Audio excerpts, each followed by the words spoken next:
काही गोष्टी या सभांपेक्षा अधिक एका वेगळ्याच संवादामध्ये आपल्याला समजू शकतात आणि म्हणून मी कोणाकडनं तरी शब्द उधार घेतो आणि म्हणतो जरा लाव रे तो व्हिडिओ लाव बरं जरा। हे उद्धव वगैरे जे आहेत ना यांच्या या नीच राजकारणाचाच मला कंटाळा आला होता आणि म्हणून मी बाहेर पडलो। आणि मग जर का उद्धवला कंटाळून तू शिवसेना सोडली असशील तर उद्धवच्या फोनची वाट का बघतोस? आणि ज्यांनी बाळासाहेब असताना त्यांच्या पाठीत खंजीर खुपसला, बाळासाहेबांचं ज्यांनी ऐकलं नाही तो माझं ऐकेल असं तुम्हाला वाटतं? तिथून बाहेर पडताना माझ्या बरोबर मी गाडी चालवतोय, माझ्या बरोबर उद्धव बाजूला बसलाय, तिथून हॉस्पिटल मधनं मातोश्रीला मी घेऊन आलो। हॉस्पिटल मधनं मातोश्रीला येईपर्यंत तेव्हा नाही रे वाटलं की बाळासाहेबांच्या पाठीत खंजीर खुपसणाऱ्याच्या बाजूला मी बसलोय म्हणून?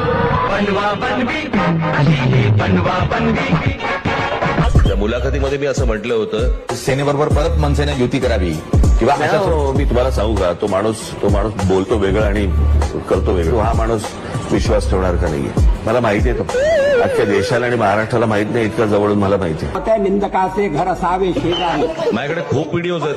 व्हिडिओ मराठीच्या मुद्द्यावरती असेल किंवा हिंदुत्वाच्या मुद्द्यावरती असेल या उद्धव ठाकरेंच्या अंगावरती एक तरी केस आहे का? फक्त पैशासाठी स्वार्थासाठी सगळ्या गोष्टी कधी हा कधी तो पण बस मला सत्तेत बसवा। माझ्याकडे खूप व्हिडिओज आहेत। मग तुम्हाला हवा होता म्हणून माननीय बाळासाहेबांच्या नावावरती मुंबईचा महापौर बंगला जो ढापला तो लोकांना विचारून ढापला? माझ्याकडे खूप व्हिडिओज आहेत। जे खोके ओरडत आहेत त्यांच्याकडे कंटेनर्स आहेत। कोविड पण नाही सोडला त्यांनी। प्रत्येक वेळेला यायचं बाळासाहेबांचं नाव पुढे करायचं मग आम्ही लगेच बाबडपणाने इमोशनल। एकदा तुम्ही स्वतःच्या डोळ्यांनी आणि कानाने ऐका आणि डोळ्यांनी बघा। हो ती नाही का ज्याला स्वतःला बाळासाहेब झाल्यासारखं वाटतं मग कधी मराठीच्या नादाला लागतात कधी हिंदुत्वाच्या नादाला लागतात। शेवटी त्या संजय दत्तला कळतं की साला आपण काही भेजे में केमिकल लोचा होईल आहे। अरे तू कोण आहे? तू कोण वल्लभभाई पटेल काय महात्मा गांधी? तू कोण आहे की मी बोलतोय ना? अरे मी बोलतोय काय लॉजिक आहे? बघा परिस्थिती काय होती।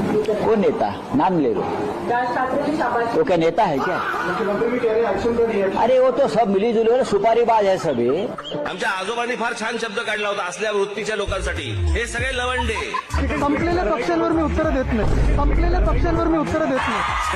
पेंग्विन बाबा दुपार झाले आता उठले असतील आणि सुपारी सगळेच असतील। बाबा दुपार झाले आता उठले असतील। कोणाचा कधी उठतंय तुला काय करायचं? गेल्या 14 वर्षात मी 5 वर्षाचा पहिला हिशोब देतो। गेल्या 5 वर्षाचा या 5 वर्षामध्ये या मुंबई महानगरपालिकेचं बजेट किती? बजेट 21,000 कोटी रुपये। 21,000 कोटी रुपयाचं बजेट या मुंबई महानगरपालिकेचं। त्यातले 60% पैसे हे आस्थापनेवरती जातात, तिथल्या पगारावरती जातात, इतर गोष्टीवरती जातात। राहतात किती? 40%। आता 40%मध्ये जर समजा पकडलं तर 21,000 कोटी मधले जर 40% पकडले साधारणपणे 8,000 कोटी रुपये दरवर्षी हातामध्ये राहतात। म्हणजे 5 वर्षामध्ये कमीत कमी 40,000 कोटी रुपये हातामध्ये होते। या मुंबई शहरावरती खर्च करायला गेले कुठे?